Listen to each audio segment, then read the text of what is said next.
आज की कहानी है बदली हुई सास। उमा आज सुबह से ही बड़ी तेजी से अपना काम निपटा रही थी। उसके पीछे की वजह भी काफ़ी खास थी। उसको पूरे 3 साल बाद अपने मायके जाने का मौका जो मिला था। काम करते वक्त वे काफ़ी रिलैक्स थी, क्योंकि सासू माँ ने उससे कहा था कि कुछ दिनों तक दीपा जो कि उसकी ननंद थी नहीं आने वाली है। उसकी यह एक ननंद 100 के बराबर थी। उमा शादी करके जब घर आई थी तब दीपा को अपनी बहन की तरह प्यार करती थी, क्योंकि उसे खुद की कोई बहन नहीं थी।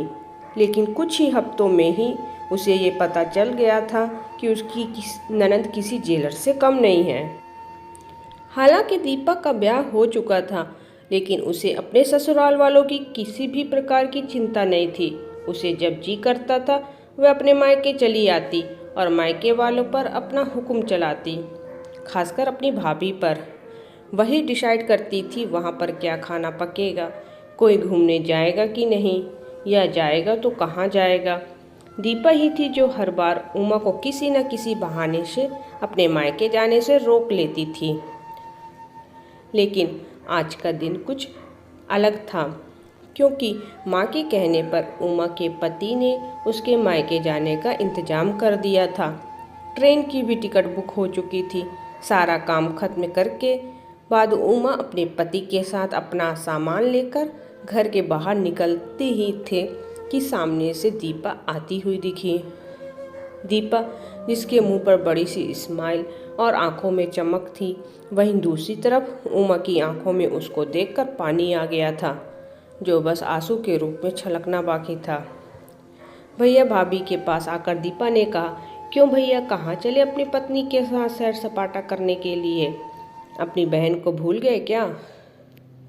दीपक ने कहा, कहीं सैर सपाटा करने नहीं, तुम्हारी भाभी को मायके छोड़ने जा रहा हूँ। अच्छा, मैं आई और भाभी जाएगी? क्या आपकी पत्नी को मेरा आना पसंद नहीं है? दीपा ने भाई भाभी को टोंट मारते हुए कहा। मन में उदासी और आंखों में नमी लिए उमा पलटकर घर के अंदर जाने लगी, क्योंकि उसने मान लिया था कि इस बार भी दीपक की वजह से उसके मायके जाना कैंसिल हो जाएगा।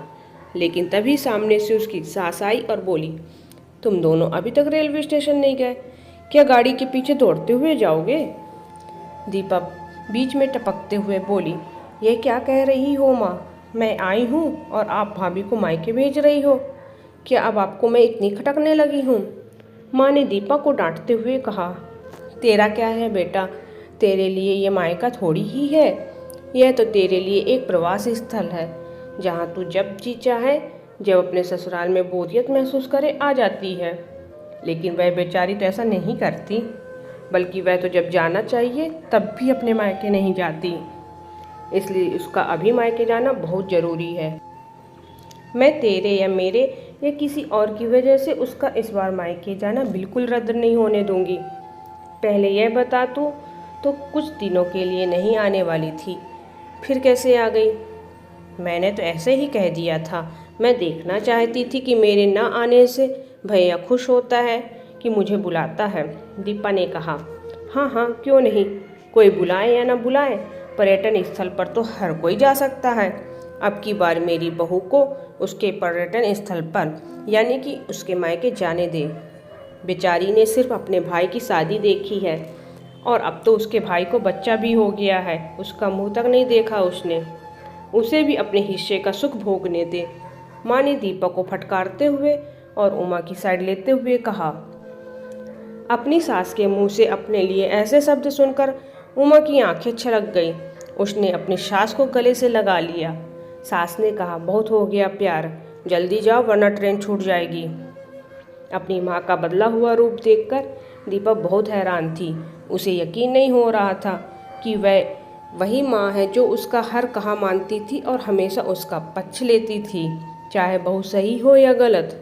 वही माँ अपने मन में अपनी उस दोस्त को धन्यवाद दे रही थी जो कुछ दिनों पहले उसके घर आई थी और कुछ दिन रही थी और जाते जाते उसकी आंखें खोल गई थी।